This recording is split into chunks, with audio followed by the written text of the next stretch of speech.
박원순 성추행 의혹 피해자 즉 고소인 얘기를 해보겠습니다.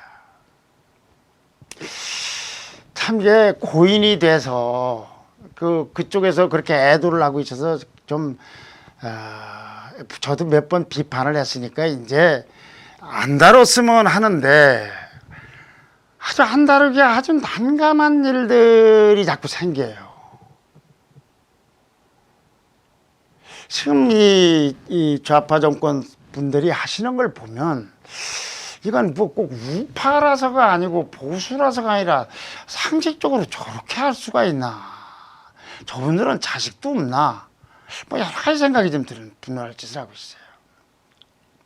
자, 어저께 고소인 측 변호사가 한 얘기가 서울지방경찰청에 고소장을 접수한 게 8일 날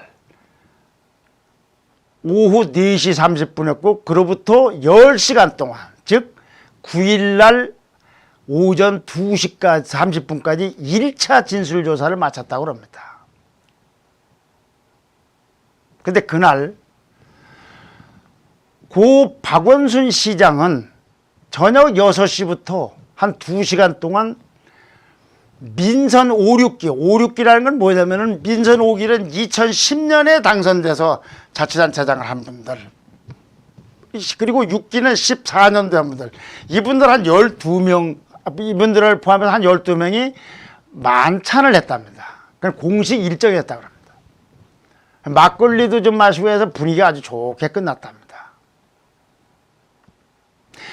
이 만찬이 끝난 다음에 저녁 8시에 비서실장과 젠더특보 등이 참석한 대책회의를 했다고 합니다. 한겨레신문 10일자에 일부가 나와 있는 내용입니다. 4시 30분에 고소장이 접수가 되고 진술을 하고 있고 아직 10시간이니까 진술을 하고 있는 상황인데 박원순 시장 주재로 여기는 대책회의를 하고 있다.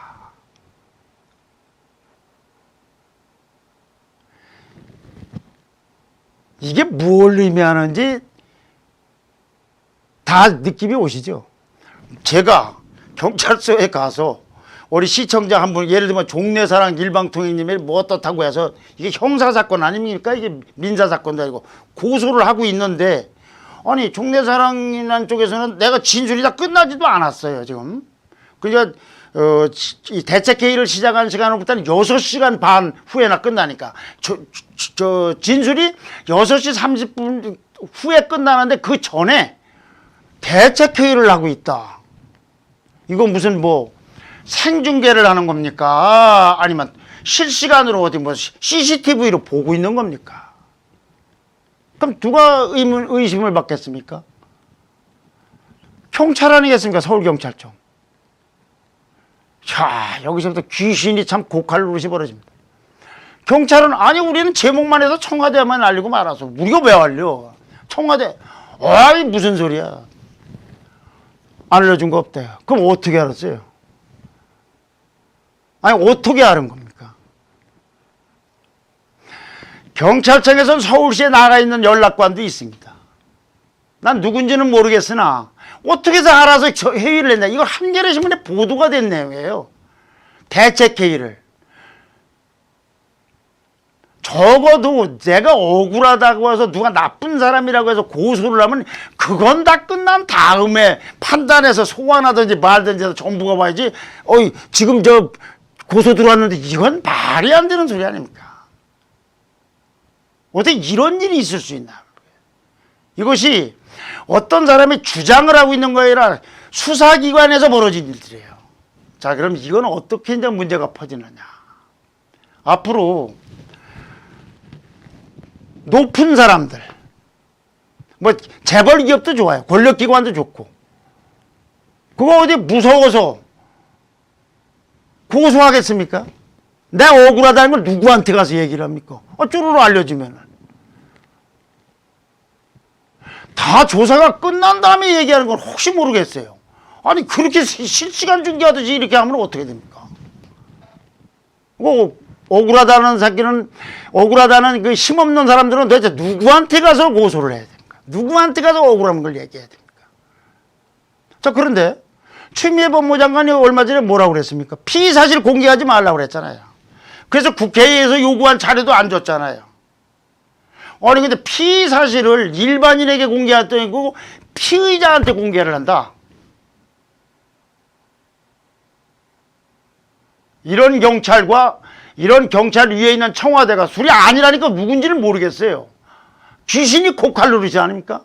그런데 여기서 수사권 독립을 하고 수사권 조정을 한다고 그래. 경찰 믿을 수 있겠습니까?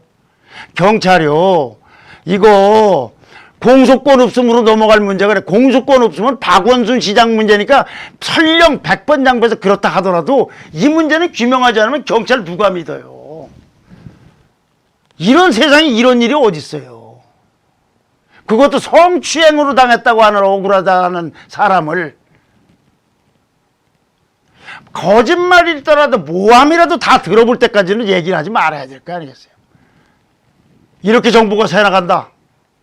이건 보통 심각한 문제가 아니에요. 한국의 사법체계나 수사 제도, 국가 시스템이 이게 흔들리고 있는 거예요. 그죠? 언론기관에 가져옵니까? 언론기관에 가져오면 언론기관이 또 묵살하면 수사기관이 이걸 한다는 난 정말 처음 들어보는 얘기예요. 여러분들 한번 여기 시청자분들 중에서 여러분들이거나 또는 주변 사람들이 한번 조사받았다는 사람 보세요. 다 저쪽에서 끝난 다음에 부르지. 지금 조사를 받고 있는데 당신 지금 조사 대상이야. 이게 말이 되는 소리입니까? 이게. 제일 심각한 게 고소인으로서는 자기 문제가 심각하지만 국가로 봤을 때는 이 문제가 제일 심각해요. 일종의 수사 비밀, 수사 기밀, 수사 상황이 전파가 되고 있다는 것. 그리고 언론에 전파된 것도 문제지만은 전파돼도 본인들이 알고 대책회의를 했다. 그래, 그 대책회의에서 사과를 해야 된다. 시장직 사입 이것도 좀 고민해 봐야 된다. 이거 한겨레 신문에 보도가 됐네요. 10일째.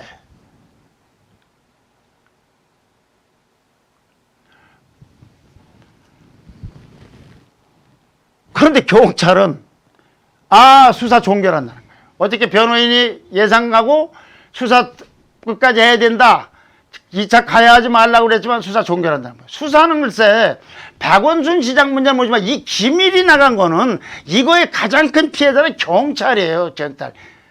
경찰한테 할 때 이럴 거 아니겠습니까? 혹시 제가 고소한 거 그 상대방한테 가르쳐 줄 겁니까? 안 가르쳐 줄 겁니까? 이런 세상에 나는 일은 난 처음 봐요. 일선에서 파출소에도 이런 일이 있을 수가 없습니다. 또 하나,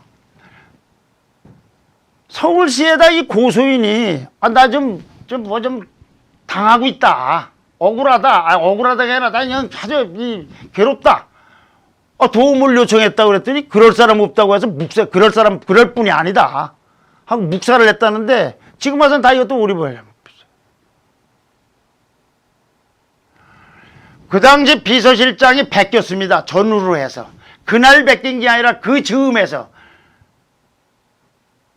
지금 현재의 비서실장이 아니고 그 당시에는 뭐 다른 비서실장인가 그랬습니다. 오늘 통합당의 주호영 의원이 아마 얘기한 것이 이런 것 등등에 대한 문제를 내부 고발을 받아서 한 것 같습니다. 저는 주호영 의원은 모릅니다. 거기서 들은 얘기는 아닙니다. 8시에 회의한 건 틀림없습니다. 자, 그런데 여기서 또 한 번 기가 막힌 얘기를 합니다. 서울시 행정부시장 출신인 이 윤준병 초선 의원인데 가짜 미투로 오해받을 만한 말을 해서 이건 정말 도황당한 얘기예요. 페이스북에 쓰기를 내가 서울시 행정부시장으로 근무하면서 피해자들 봐왔고 시장실 구조를 잘하는 입장에서 이해되지 않는 내용들이 있다. 침실, 속옷 등 언어의 상징 조작에 의한 오해 가능성에 대처하는 건 남아있는, 이게 뭔 말입니까? 그러니까 어떤 여비서가 시장을 모함하기 위해서 그때는 이제 이 뭐 죽음 이런 것까지 생각을 못했겠지만은 그걸 하기 위해서 여자로서 얼마나 지금부터 신상 털기하고 가해가 올 걸 각오 그걸 알면서도 내가 조작을 하듯이 심실 속옷 이게 했다. 이게 국회의원이 할 말입니까?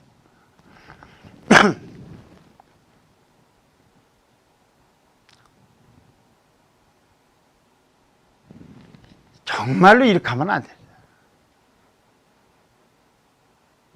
자, 그러니까 경찰이 100번 양보해서 법적으로 피의자가 사망했으니까 공소권 없음에서 그건 수사를 종결하더라도 이 고소인이 한 말이 상징 조작이냐 아니냐는 부분과 더 나아가서 수사 기밀이 그 수사 기밀은 어떤 수사 기밀도 상관없지만 이 수사 기밀이 어떻게 빠져나갔는가 이거는 규명을 해야 되지 않겠습니까? 이게 안 되고서는 법으로는 기소종결할 수 있어 하고 넘어가지만 그렇게 되면 경찰에 대한 어마어마한 불신이 나올 거예요. 그럼 우리가 조금 더 오버해서 해석을 하면 공수처가 생겼을 때 공수처가 이러면 어떻게 됩니까? 그 정보는 들어와 있어요. 정보.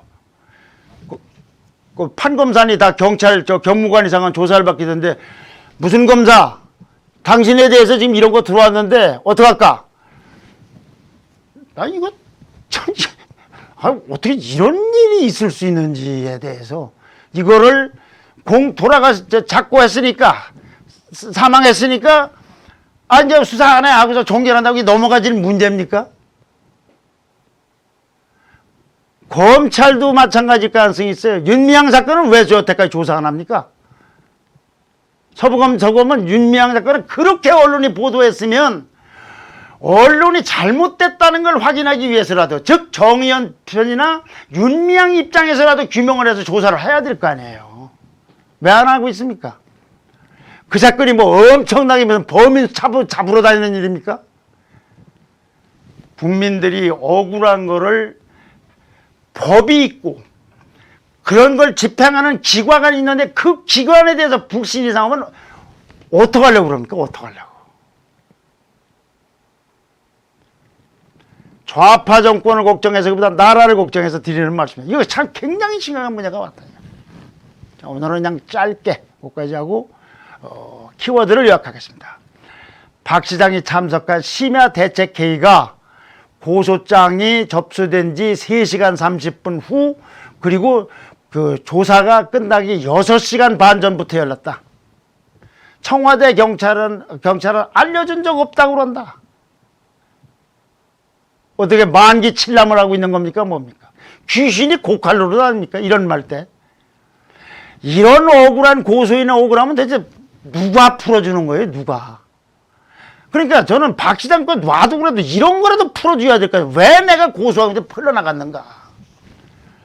일부 측근은 아무리 모셨다고 그러고 그거의 덕인지 어떤지 국회의원 됐다고 하지만 자기보다 이분이 나이가 한갑 가까이 되던 국회의원이던데 아니 이 어린 고소인에게 여기서 가짜라고 이게 만약 가짜 같으면 견뎌내겠습니까? 그냥 이분 주장이 있는데 이것이 박원순 시장으로서는 그럴 리가 없다든지 또는 뭐 이건 억울한 측면이 있다든지 이렇게 하는 건 혹 모르겠어요. 가족장을 치렀어도 될 법한 거를 서울시장장으로 그렇게 요란하게 치르고 한 상황인데 저거 가짜일지 모른다라는 뉘앙스의 말을 한다. 그거 우파하고 보수만 묘하지 않아요. 반대하지 않아요. 2030 세대나 젊은 세대와 그런 사람들을 둔 부모, 가족들은 정말로 이 문제를 남의 문제로 보지 않아요. 어떻게 그렇게 얘기를 합니까? 참 안타까운 일이에요. 네. 자, 이제 이번 금요일 날은 방송이 없고요. 다음 주 월요일 날 또 새로운 주제를 가지고 뵙겠습니다. 그때는 좀 이런 거 말고 좀 다른 방송도 할 수 있게 되기를 기원하면서 자, 그럼 주말 잘 보내십시오. 감사합니다.